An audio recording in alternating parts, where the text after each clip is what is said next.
নমস্কার বন্ধুরা, আজকে নিয়ে এসেছি কুদ্রির দুর্দান্ত স্বাদের নিরামিষ একটি রেসিপি। কুদ্রি তো অনেকভাবে খেয়েছেন, তো এইভাবে একবার কুদ্রি আলুর নিরামিষ রান্না করে খেয়ে দেখুন, দারুণ লাগে খেতে। তো চলুন ঝটপট করে দেখে নিয়ে যাক কী করে রান্না করেছি। তো প্রথমেই দেখুন, কুদ্রি রান্না করার জন্য এখানে আমি 250 গ্রাম কুদ্রি নিয়েছি। তো কুদ্রিগুলো 2-3 দিন হয়ে গিয়েছে, আমি বাজার থেকে নিয়ে এসেছি। এখন কুদ্রিগুলোকে দেখুন এইভাবে কেটে নেব।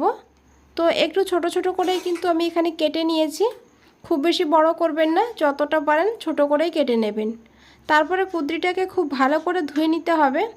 এখানে নিয়েছি একটা টমেটোটাকেও ছোট ছোট করে কেটে নিতে হবে। আপনারা চাইলে কিন্তু এখানে টমেটোটাকে গ্রেট করেও দিতে পারেন, না হলে টমেটোর পেস্টও দিতে পারেন। তারপরে নিয়েছি এখানে একটা মিডিয়াম সাইজের আলুটাকেও কিন্তু ছোট ছোট করে কাটতে হবে, কারণ আলুটা কিন্তু রান্না হতে টাইমটা বেশি লাগবে, সেই কারণে আলুটাকেও ছোট করে কেটে নিতে হবে। তারপরে আলুটাকে খুব ভালো করে ধুয়ে নিতে হবে। এদিকে একটা কড়াইতে দিয়েছি 2 চামচ সরষের তেল। তেলটাকে খুব ভালো করে গরম করে নিতে হবে। তারপরে এখানে দিতে হবে কেটে রাখা আলুগুলো। এখন আলুটাকে ভেজে নিতে হবে, হালকা করে আলুটাকে ভাজতে হবে, খুব বেশি ভাজার দরকার নেই। তো দেখুন বন্ধুরা, আলুটা কিন্তু হালকা কালার চেঞ্জ হয়েছে। তো এই সময় দিয়ে দিতে হবে কেটে রাখা কুদ্রিগুলো। এখন কুদ্রিটাকেও কিন্তু খুব ভালো করে ভেজে নিতে হবে আলুর সঙ্গে। তো কুদ্রিটাকে ভেজে নেওয়ার আগে আমি এখানে একটু লবণ দিয়েছি আর একটু হলুদের গুঁড়ো দিয়েছি। এখন ভালো করে মিশিয়ে নিতে হবে। এখন গোল্ডেন ব্রাউন হওয়া পর্যন্ত কুদ্রি আর আলুটাকে ভেজে নিতে হবে। এইভাবে ভেজে রান্না করলে সবজিগুলো খেতে কিন্তু খুবই ভালো হয়। তো দেখুন, গ্যাসের ফ্লেমটা মিডিয়ামে রেখে এইভাবে আমি কুদ্রিটাকে ভেজে নিয়েছি। তো আশা করি দেখে বুঝতেই পেরেছেন, কুদ্রিটা কিন্তু আগের থেকে অনেকটা নরম হয়ে গিয়েছে আর কালারও চেঞ্জ হয়েছে। কুদ্রিটাকে নামিয়ে নিয়েছি। এই কড়াইতেই আরও 2 চামচ সরষের তেল অ্যাড করে দিয়েছি। তো আপনারা কিন্তু এখানে চাইলে সাদা তেলও রান্নাটা করতে পারবেন। তেলটা গরম হয়ে গেলে দিয়ে দিতে হবে 1/2 চামচ গোটা জিরা, আর দিয়েছি এখানে কাঁচা লঙ্কা কুচিয়ে। তো এখানে ঝালের পরিমাণটা আপনারা আপনাদের টেস্ট মতো নিয়ে নেবেন, তবে এই রেসিপিতে একটু ঝাল ঝাল হলে খেতে কিন্তু বেশি ভালো হবে। তারপরে নিয়েছি এখানে 1 চামচ আদা গ্রেট করে। আদাটাকে একটু ভেজে নিতে হবে, আদার কাঁচা গন্ধ যেন না থাকে সেইভাবে আদাটাকে ভেজে নিতে হবে।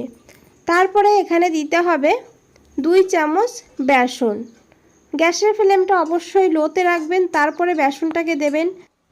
গ্যাসের ফ্লেমটা হাই বা মিডিয়ামে রাখলে তাহলে কিন্তু বেসনটা পুড়ে যাবে, আর তখন এই তরকারিটা খেতে ভালো হবে না। তো দেখুন, লো ফ্লেমে কিছু সময় ভেজে নিয়েছি আর সুন্দর কিন্তু গন্ধ বেরিয়েছে এখানে বেসন থেকে। আর তারপরে এখানে দিয়ে দিয়েছি অল্প করে একটু হিং, খুবই সামান্য একটু হিং দিয়ে দিতে হবে, যেহেতু নিরামিষ রান্না একদম পেঁয়াজ রসুন ছাড়া। তো একটু হিং দিলে দেখবেন খুব ভালো টেস্ট হবে। তো তারপরে দিয়ে দিয়েছি এখানে কেটে রাখা টমেটো, আর দিয়েছি এখানে 1/4 চামচ জিরের গুঁড়ো, 1/4 চামচ ধনের গুঁড়ো, আর দিয়েছি এখানে 1/2 চামচ কাশ্মীরি লঙ্কার গুঁড়ো। আর তারপরে এখানে দিয়েছি 1/2 চামচ হলুদের গুঁড়ো। আর এখন দিয়ে দিতে হবে পরিমাণ মতন লবণ। এখন এই মশলাটাকে প্রথমে এই তেলের সঙ্গে এইভাবে একটু ভাজা ভাজা করে নিতে হবে।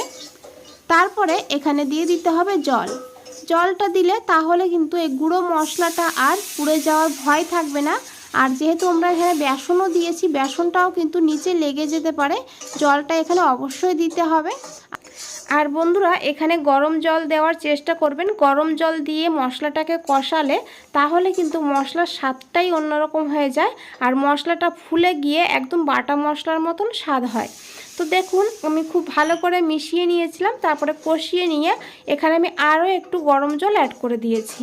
যেহেতু অল্প তেলের রান্না, তাই এইভাবে অল্প অল্প গরম জল দিয়ে মশলাটাকে খুব ভালো করে কষাতে হবে।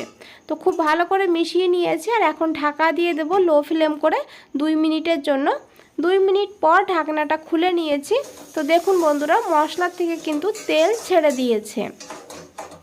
আর এই বেসন দেওয়ার কারণে এই কম মশলায়ও কিন্তু এর স্বাদটা দ্বিগুণ হবে। তো এইভাবে যখন বন্ধুরা তেলটা উপর উঠে আসবে তখন এখানে দিয়ে দিতে হবে চিনি। এখানে আমি কয়েক দানা চিনি অ্যাড করে দিয়েছি। চিনিটা যদি ভালো লাগে দেবেন, আর তবে নিরামিষ রান্নাতে একটু চিনি দিলে খেতে কিন্তু খুব ভালো হয় আর টেস্টটা ব্যালেন্স হয়। তারপরে দিয়ে দিয়েছি একটু ধনেপাতা কুচি। এই সময় ধনেপাতা দিলেও কিন্তু এই মশলার ভেতরে পুরো ধনেপাতার ফ্লেভারটা ঢুকে যায়। তো দেখুন খুব ভালো করে মিশিয়ে নিয়েছি আর তারপরে দিয়ে দিয়েছি ভেজে রাখা আলু আর কুঁদরিটাকে। এখন মশলার সঙ্গে খুব ভালো করে এইভাবে আরও কিছু সময় কষিয়ে নিতে হবে। বন্ধুরা, রেসিপিটা ভালো লাগলে অবশ্যই একটা লাইক করে দেবেন, শেয়ার করে দেবেন। আর নতুন বন্ধুদের বলছি, চ্যানেলটা এখনও সাবস্ক্রাইব করে না রাখলে চ্যানেলটা সাবস্ক্রাইব করে পাশে থাকুন আর নিচে বেল আইকনটা আছে প্রেস করে রাখুন। যখনই নতুন কোনো রেসিপি দেবো সবার আগে আপনাদের কাছেই পৌঁছে যাবে। তো দেখুন খুব ভালো করে কষিয়ে নেওয়ার পর এখানে দিয়ে দিয়েছি 1 চামচ কাসুরি মেথি আর হাফ চামচ নিয়েছি এখানে আমচুর পাউডার। আমচুর পাউডার যদি হাতের কাছে না থাকে একটু চাট মশলা দিতে পারেন, না হলে নামানোর আগে 1 চামচ লেবুর রস দিয়েও নামিয়ে নিতে পারেন। তো দেখুন খুব ভালো করে মিশিয়ে নেওয়ার পর আমি এখানে অল্প করে জল দিয়ে দিয়েছি। জলটা দিয়ে খুব ভালো করে কষিয়ে নিয়ে আবারও দিয়েছি অল্প করে জল। অল্পই দিতে হবে জলটা, শুধু সবজিগুলো সিদ্ধ হবে সেইভাবে কিন্তু জলটাকে দিতে হবে, কারণ এই রেসিপিটা কিন্তু একদম গামাখা হবে, তবেই কিন্তু খেতে ভালো লাগবে। তো দেখুন আমি ঢাকা দিয়ে দিয়েছিলাম 5-6 মিনিটের জন্য লো ফ্লেম করে। তো 6 মিনিট পর ঢাকনাটা খুলে নিয়েছি। এখন খুব ভালো করে একবার মিশিয়ে নিতে হবে। এইভাবেই বন্ধুরা এই রান্নাটা করবেন। এটা কিন্তু ডালের সঙ্গেও দুর্দান্ত হয় আর রুটির সঙ্গে তো খুবই ভালো লাগে। একবার বানিয়ে দেখুন কুঁদরির নিরামিষ এইভাবে, খুব ভালো লাগবে আর একবার বানালে বারবার বানাতে হবে। তো তারপরে আমি একটু ধনেপাতা কুচি দিয়ে দিয়েছি, দিয়ে এখন এটাকে কিন্তু গরম গরম পরিবেশন করুন, খেতে খুব ভালো হয়। তো বন্ধুরা, আজ তাহলে এই পর্যন্তই। ফিরে আসছি নতুন কোনো রেসিপি নিয়ে। ভালো থাকবেন, সুস্থ থাকবেন। আপনাদের সবাইকে অনেক অনেক ধন্যবাদ।